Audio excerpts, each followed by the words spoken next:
नमस्कार दोस्तों, स्वागत है आपका हमारे चैनल पर। हमारी आज की कहानी है सच्चे रिश्ते। सुनिए, सागर का फ़ोन आया था। पीहू की शादी है अगले महीने। सबको आने को कह रहा था। देर रात फैक्ट्री से लौटे हेमंत को खाना परोसते हुए निर्मला ने सूचना दी। ठीक है, तुम और काशवी हो आना। मेरा जाना तो ज़रा मुश्किल होगा। कुछ रुपए पैसे की ज़रूरत हो तो पूछ लेना। आखिर छोटा भाई है तुम्हारा, हेमंत ने डाइनिंग टेबल पर बैठते हुए कहा। रुपए पैसे की जरूरत होगी तभी इतने दिन पहले फोन किया है, वरना लड़का देखने से पहले तो राय भी नहीं ली। निर्मला ने मुंह बिचकाते हुए कहा। निर्मला का अपने मायके में बड़ा पूरा परिवार था। उसके पापा और चाचा दोनों ही सरकारी सेवा में थे। बहुत अमीर तो वे लोग नहीं थे, मगर हाँ, दाल रोटी में कोई कमी। निर्मला दोनों परिवारों में इकलौती बेटी थी, इसलिए पूरे परिवार का लाड प्यार उसे दिल खोलकर मिलता था। चाचा चाची भी उसे सगी बेटी सा स्नेह देते थे। उसका छोटा भाई सागर और बड़ा चचेरा भाई भास्कर दोनों ही बहन पर जान छिड़कते थे। निर्मला देखने में बहुत ही सुंदर थी, साथ ही डांस भी बहुत अच्छा करती थी। कॉलेज के फाइनल ईयर में एनुअल फंक्शन में उसे डांस करते हुए मुख्य अतिथि के रूप में पधारे बीकानेर के बहुत बड़े उद्योगपति और समाज सेवक नारायण दास ने देखा तो उसी क्षण उसे अपने बेटे हेमंत के लिए पसंद कर लिया। नारायण दास का मारवाड़ी समाज में बहुत नाम था। वे यूं तो मूल रूप से बीकानेर के रहने वाले थे, मगर व्यापार के सिलसिले में कोलकाता जाकर बस गए थे। हालांकि अपने शहर से उनका नाता आज भी टूटा नहीं था।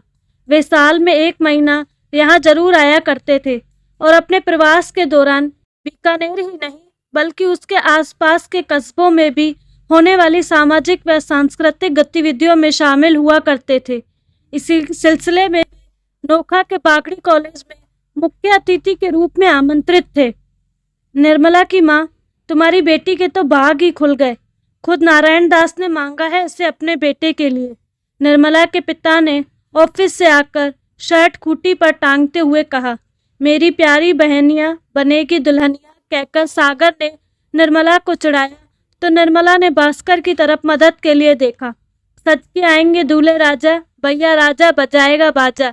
भास्कर ने हंसते हुए गाने को पूरा किया तो निर्मला शर्म के मारे चाची के पीछे जा छिप गई। माँ ने बेटी को गले लगा लिया और पूरे परिवार ने एक साथ मिलकर शादी की तैयारियों पर चर्चा करते हुए रात का खाना खाया। 3 कमरों के छोटे से घर की बेटी निर्मला जब आलीशान बंगले की बहू बनकर आई तो कोठी की चकाचौंध देखकर उसकी आंखें चौंधिया गई। उसके घर इतनी बड़ी तो बंगले की लॉबी थी, हॉल की तो शान ही निराली थी। महंगे सजावटी सामान घर के कोने कोने की शोभा बढ़ा रहे थे। निर्मला हर आइटम को छू छू कर देख रही थी। हर चीज उसे अजूबा लग रही थी। ससुराल के बंगले के सामने निर्मला को अपना मकान दीन की बालिका सा नजर आ रहा था। निर्मला के पिता ने बेटी की शादी अपने समधी की हैसियत को देखते हुए शहर के सबसे महंगे मैरिज गार्डन में की थी, मगर पग फेरे के लिए तो निर्मला को अपने घर पर जाना ही था। उसे बहुत ही शर्म आ रही थी पति हेमंत को उस घर में ले जाते हुए। निर्मला जैसी सुंदर लड़की को पत्नी के रूप में पाकर हेमंत तो निहाल ही हो गया। उसके साथ मनाली में हनीमून के 15 दिन कैसे बीत गए उसे पता ही नहीं चला। नारायण दास ने जब काम धंधे के बारे में याद दिलाया तब कहीं जाकर उसे होश आया। वहीं अपने मायके के परिवार में हवाई यात्रा कर हनीमून पर जाने वाली निर्मला पहली लड़की थी। यह बात आज भी उसे गर्व का एहसास करा जाती है। खूबसूरत तो निर्मला थी ही, पैसे की पावर ने उसका दिमाग 7वें आसमान पर पहुंचा दिया। नारायण दास की बहू बनकर वह अपने आप को अति विशिष्ट समझने लगी थी। निर्मला अपनी ससुराल के ऐशो आराम और रुतबे की ऐसी आदी हुई कि अब उसका नोखा जाने का मन ही नहीं करता था। उसे मायके के लोग और वहाँ का घर बहुत ही हीन लगने लगा। उसने धीरे धीरे उन सब से दूरी बनानी शुरू कर दी।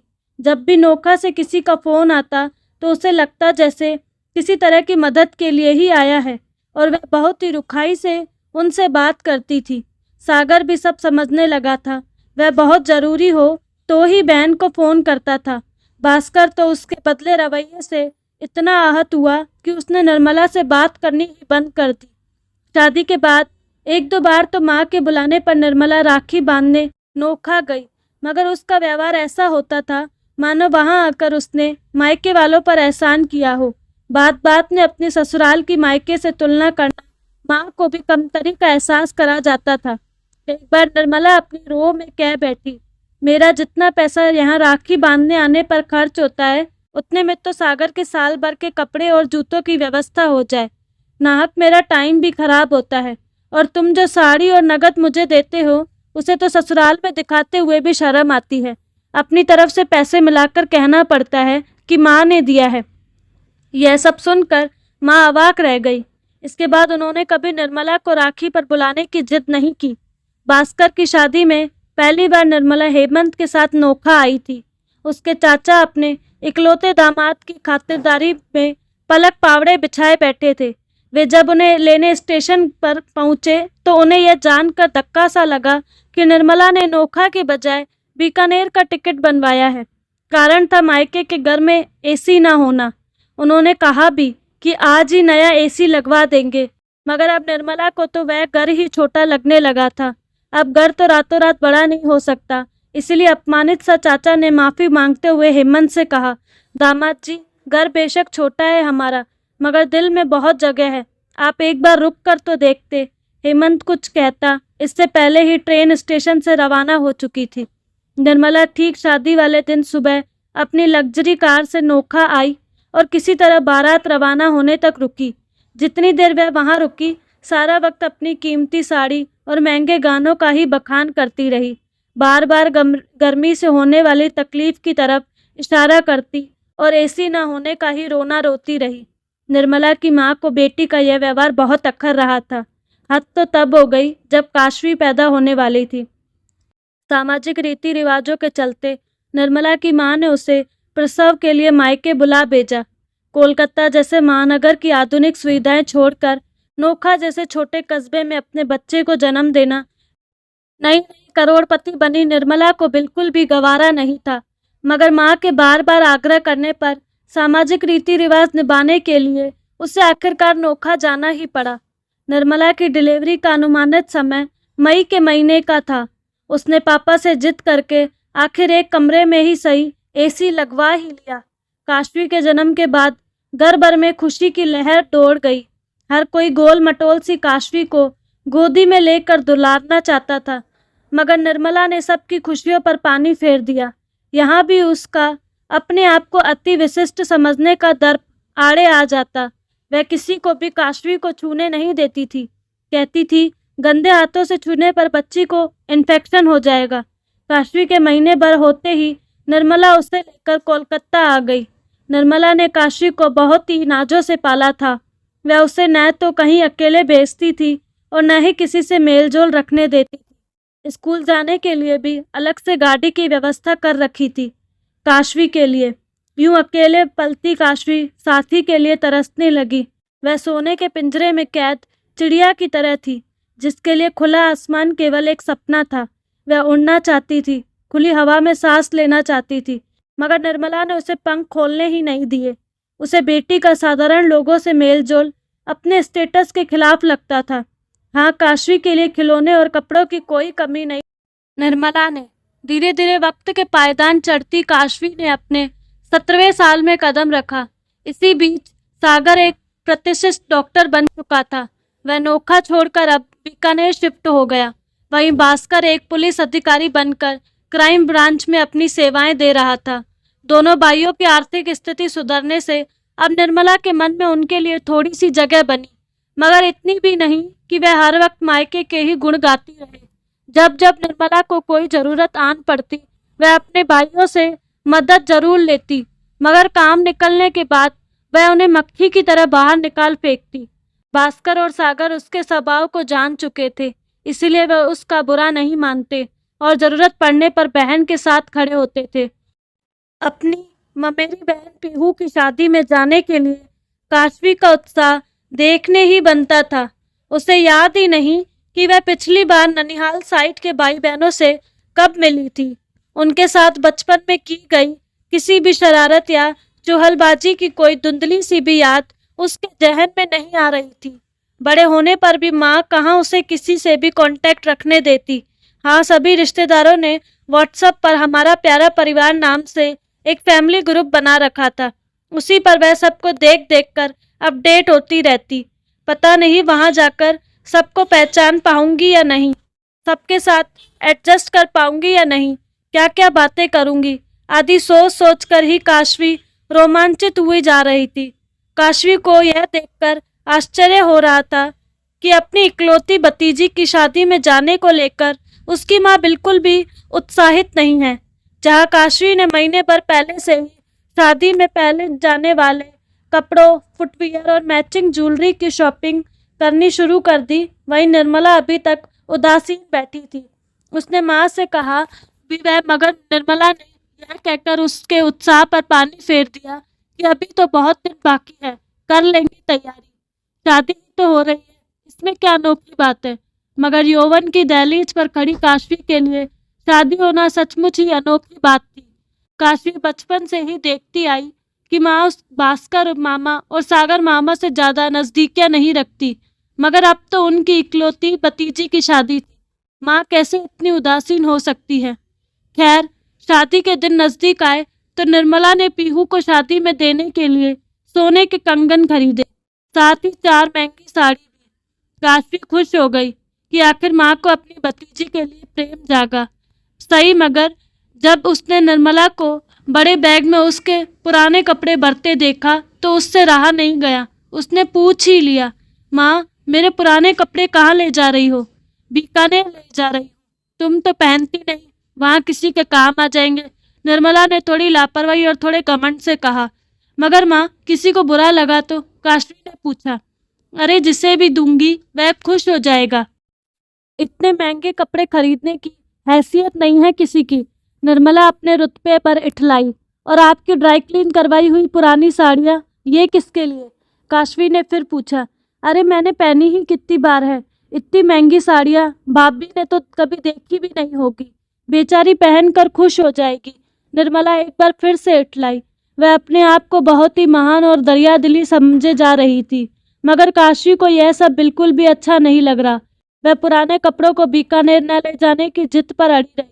आखिरकार उसकी जिद पर वह पुराने कपड़ों से भरा बैग निर्मला को वहीं कोलकाता में ही छोड़ना पड़ा। पीहू की शादी में काशवी ने अपने ममेरे भाई बहनों के साथ बहुत मस्ती की।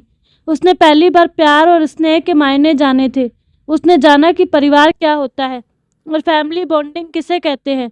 दिल के एक कोने में प्यार की कसक के लिए काशवी लौट आई, अपनी माँ के साथ फिर से उसी सोने के पिंजरे में, जहाँ उसके लिए सुविधाएं तो मौजूद हैं, मगर उसे अपने पंख अपनी इच्छा से फड़फड़ाने की इजाज़त नहीं थी। काशवी का दिल अब इन बंधनों को तोड़ने के लिए मचलने लगा। जितना निर्मला उसे आम लोगों से दूर रखने की कोशिश करती, काशवी उतनी ही उनकी तरफ खिंचती चली जाती। उसके मन में निर्मला और उसके लगाए बंधनों के प्रति बगावत जन्म लेने लगी। काशवी ने अपनी स्कूल की पढ़ाई खत्म कर कॉलेज में एडमिशन ले लिया। निर्मला ने बेटी को कॉलेज आने जाने के लिए नई कार खरीद दी, मगर जब तक काशवी ठीक से गाड़ी चलाना नहीं सीख लेती, उसके लिए सुरेश को ड्राइवर के रूप में रखा गया। सुरेश लगभग 35 वर्षीय युवक था। वह शादीशुदा और एक बेटे का पिता, मगर देखने में बहुत ही आकर्षक और बातचीत में बेहद स्मार्ट था। रोज साथ आते जाते काशवी का किशोर मन सुरेश की तरफ झुकने लगा। वह उसकी लच्छेदार बातों के भंवर जाल में उलझने लगी। एक रोज बातों बातों में काशवी को पता चला कि 5 दिनों बाद सुरेश का जन्मदिन है। काशवी ने निर्मला से कहकर उसके लिए नए कपड़ों की मांग की। 5 दिनों बाद जब सुरेश काशवी को कॉलेज के ले जाने के लिए आया तो निर्मला ने उसे जन्मदिन की बधाई देते हुए हेमंत के पुराने कपड़ों से भरा बैग थमा दिया। सुरेश ने बिना कुछ कहे वह बैग निर्मला के हाथ से ले लिया, मगर काशवी को सुरेश की यह बेइज्जती जरा भी रास नहीं आई। उसने कॉलेज जाते समय रास्ते में ही सुरेश से गाड़ी मार्केट की तरफ मोड़ने को कहा और एक ब्रांडेड शोरूम से सुरेश के लिए शर्ट खरीदी। शायद वह अपनी माँ द्वारा किए गए उसके अपमान के एहसास को कम करना चाहती थी। सुरेश ने उसकी यह कमजोरी भांप ली और वक्त बेवक्त उसके सामने खुद को खुददार साबित करने की जुगत में रहने लगा। धीरे धीरे सुरेश उसके दिल में जगह बनाता चला गया। अब अक्सर ही काशवी अपना कॉलेज बंक करके सुरेश के साथ लॉन्ग ड्राइव पर निकल जाती थी। कई बार दोनों कई कई घंटे शहर से दूर निर्जन रिसोर्ट पर एक साथ अकेले बिताने लगे। सुरेश का जादू काशवी के सिर चढ़कर बोलने लगा, मगर निर्मला इस तरफ से बिल्कुल लापरवाह थी। उसने काशवी के बैठने के अंदेशे के कारण ही उससे लगभग दोगुनी उम्र के सुरेश को ड्राइवर पर रखा था, मगर यही वह गलत निकली। वह भूल गई थी कि स्त्री पुरुष का रिश्ता हर जाति, धर्म और उम्र से परे होता है। और फिर काशवी जैसी लड़की के लिए तो फिसलना और भी आसान था, क्योंकि उसने तो पहली बार किसी पुरुष का सत्संग पाया था। सुरेश अब काशवी के लिए शुरू बन चुका था। एक दिन काशवी ने सुरेश के साथ अपने अतरंग लम्हों की कुछ सेल्फियां ली। चलती गाड़ी में काशवी वे सेल्फियां सुरेश को व्हाट्सएप पर भेज रही थी, मगर जल्दबाजी में कॉन्टैक्ट नेम सुरू की जगह सागर सेलेक्ट हो गया। जब तक काशवी को अपनी इस ब्लंडर मिस्टेक का एहसास हुआ, एक फ़ोटो सागर मामा को सेंड हो चुका था। उसने हड़बड़ाहट में उसे कैंसिल करने की कोशिश की, मगर लेटेस्ट मोबाइल हेडसेट, इंटरनेट पर 5G की स्पीड, भला फ़ोटो को अपलोड होते कोई देर लगती है। और फिर वही हुआ जिसका डर था। काशवी की फ़ोटो देखते ही सागर का माथा ठनक गया। उसने तुरंत निर्मला को फ़ोन करके काशवी की इस हरकत की जानकारी दी, मगर निर्मला ने बाई को ही डांट दिया। वह मान ही नहीं सकती कि काशवी जैसी हाई क्लास लड़की का एक ड्राइवर के साथ कोई संबंध हो सकता है। जब सागर ने उसे काशवी की फ़ोटो भेजी, तब कहीं जाकर निर्मला को मानना पड़ा कि शायद सिर के ऊपर से पानी अब गुजर चुका है। सागर ने उसे मामले की नज़ाकत और काशवी की किशोरवय को देखते हुए अतिरिक्त सावधानी बरतने की सलाह दी, मगर निर्मला अपना आपा खो चुकी थी। उसे काशवी का यह भटकाव अपनी परवरिश का अपमान लग रहा था। वह यह सोचकर तिलमिला उठी कि उसके रुतबे के सामने सुरेश ने यह हिमाकत करके उसे आईना दिखा दिया। तैश में आकर निर्मला ने सुरेश को नौकरी से निकाल दिया। निर्मला की इस हरकत ने काशवी को और भी अधिक बागी बना दिया। उसने घर में तांडव मचा दिया और खाना पीना बंद कर दिया। हेमंत ने भी उसे सुरेश के शादीशुदा और बाल बच्चेदार होने का हवाला देते हुए समझाने की बहुत कोशिश की, मगर कहते हैं कि प्यार अंधा होता है। काशवी ने किसी की एक न सुनी और एक दिन चुपचाप घर से कुछ रुपए गहने चुराकर सुरेश के साथ भाग गई। निर्मला को जब पता चला तो उसके पैरों तले जमीन खसक गई। उसने आनन फानन में भाई भास्कर को फ़ोन लगाकर सारी बात बताई। भास्कर ने काशवी को तलाश करने में अपनी पूरी ताकत झोंक दी। उसने कोलकाता के संबंधित थाना अधिकारी से संपर्क करके सुरेश के फ़ोटो हर थाना क्षेत्र में भिजवा दिए। साथ ही दोनों को उनके मोबाइल नंबर की लोकेशन के आधार पर ढूंढने की भी कोशिश की, मगर दोनों के मोबाइल स्विच ऑफ आ रहे थे। तब भास्कर की टीम ने सुरेश के परिवार पर नज़र रखनी शुरू की। सुरेश की पत्नी से संपर्क करने पर पता चला कि वह स्वयं भी कभी इसी तरह उसके हनी ट्रैप का शिकार हुई थी। पुलिस द्वारा सुरेश की पत्नी और उसके माँ बाप के फ़ोन लगातार ट्रेस किए जा रहे थे। काशवी के नाम का इस सारे घटनाक्रम में गुप्त रखा गया।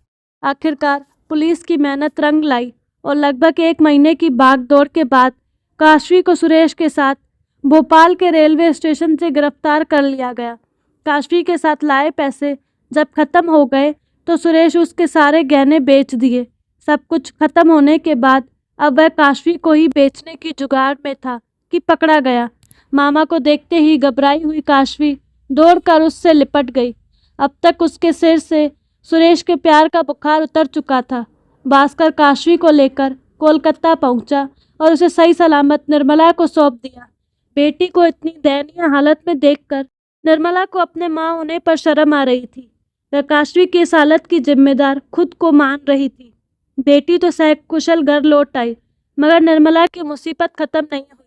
उसने अपना सिर पीट लिया जब उसे पता चला कि कुंवारी काशवी सुरेश के बच्चे की माँ बनने वाली है। निर्मला को कुछ भी समझ नहीं आ रहा था कि वह क्या करे। अगर यहाँ सोसाइटी में किसी को पता चला कि नारायण दास की पोती ने ये गुल खिलाए हैं तो बहुत बदनामी होगी। कहीं भी मुंह दिखाने के काबिल नहीं रहेंगे। उसने हेमंत से मशवरा करके सागर से अपनी परेशानी साझा की। सागर उसे तुरंत काशवी को बीकानेर लाने के लिए कहता।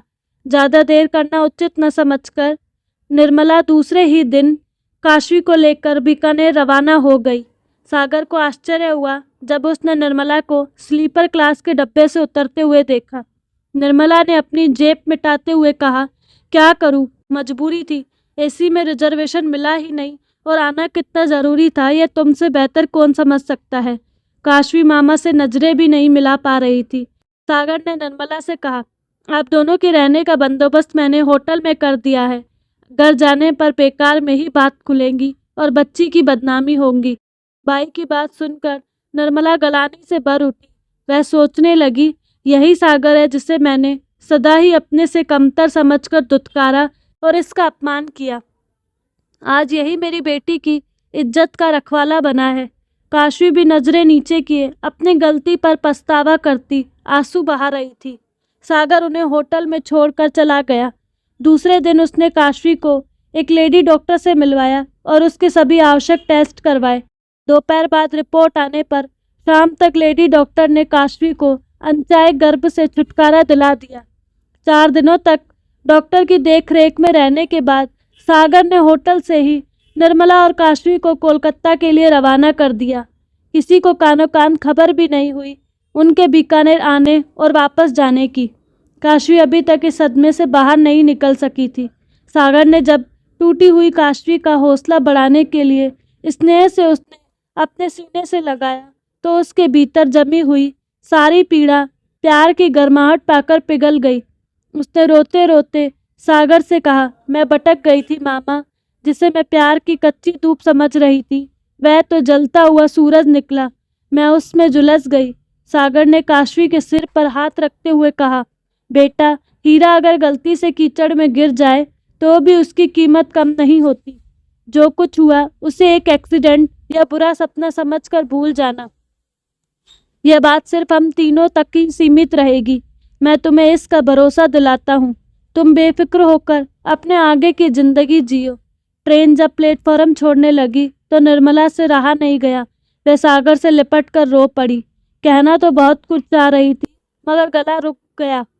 शब्द आंसुओं के साथ बहने लगे।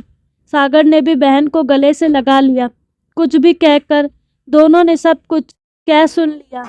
सारे गिले शिकवे धुल गए। बादलों के बरसने के बाद जैसे आसमान साफ और धुंधला सा हो जाता है वैसे ही आज निर्मला का दिल एकदम साफ हो गया था। उसे समझ आ रहा था कि दुनिया में पैसा ही नहीं बल्कि सच्चे रिश्ते और अपनों का प्यार भी खरी कमाई है।